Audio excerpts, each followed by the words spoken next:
Hello दोस्तों, आज हम कहानी सुनेंगे बहू की घर वापसी। चैनल पर न्यू हो तो चैनल को सब्सक्राइब कीजिए।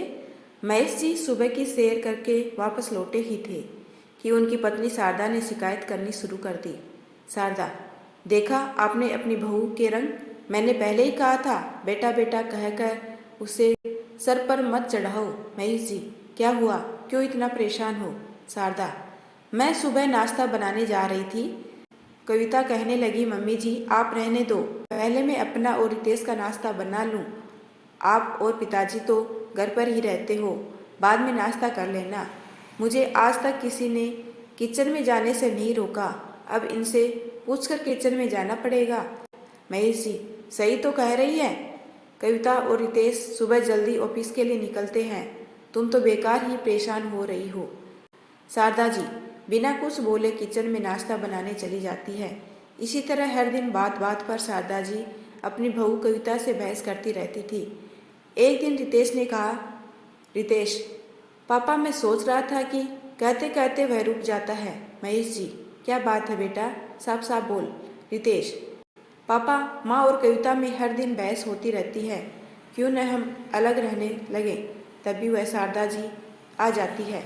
शारदा जी, हाँ तो महारानी ने पट्टी पढ़ा दी। रितेश, नहीं माँ ऐसी बात नहीं है, लेकिन ऐसे ही चलता रहा तो आगे बहुत परेशानी हो जाएगी। महेश जी, बेटा जैसा तुम चाहो, अगर तुम्हें ऐसा लगता है तो यही सही। हम चाहते हैं कि सब खुशी खुशी रहें। यह सुनकर शारदा जी रोने लगती है। शारदा जी, एक ही बेटा है हमारा और आप उसे अलग रहने की बात कर रहे हो। महेश जी, जाने दो उसे, हम किसी को बांध कर नहीं रख सकते। अगले दिन कविता और रितेश अलग घर में रहने जाते हैं। इसी तरह कुछ दिन बीत जाते हैं। दोनों कभी कभी मिलने आते थे। एक दिन रात को 1 बजे रितेश का फोन रिंग होता है। दूसरी तरफ महेश जी थे। महेश जी उसे बताते हैं कि उसकी माँ को सीने दर्द था, वे उसे हॉस्पिटल लाए हैं, उन्हें माइनर हार्ट अटैक आया है। रितेश और कविता तुरंत हॉस्पिटल पहुंच जाते हैं। डॉक्टर शारदा जी को 1 सप्ताह तक हॉस्पिटल में रहने की सलाह देता है। कविता दिन रात शारदा जी की सेवा करती है। वह अपनी नौकरी की चिंता करे बगैर दिन रात हॉस्पिटल में रहती है। इधर रितेश घर पर महेश जी का ध्यान रखता है।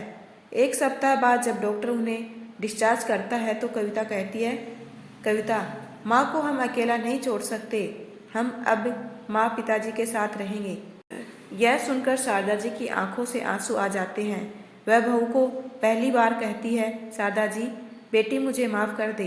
कविता, माँ जी आपकी बेटी होती तो क्या आप उससे माफ़ी मांगती? आज से आप कितना भी डांटे मैं आपको छोड़कर नहीं जाऊंगी। एक पल आपको खोने के ख्याल से मैं सिहर उठी। उसके बाद चारों अपने घर के लिए निकल पड़ते हैं। अब बहू बेटी बन गई थी, इसलिए शारदा जी और कविता में कभी अनबन नहीं हुई। यदि आपको मेरा ये छोटा सा प्रयास अच्छा लगा हो तो चैनल को लाइक शेयर एंड सब्सक्राइब कीजिए। आपका अपना कीमती समय देने के लिए दिल से धन्यवाद।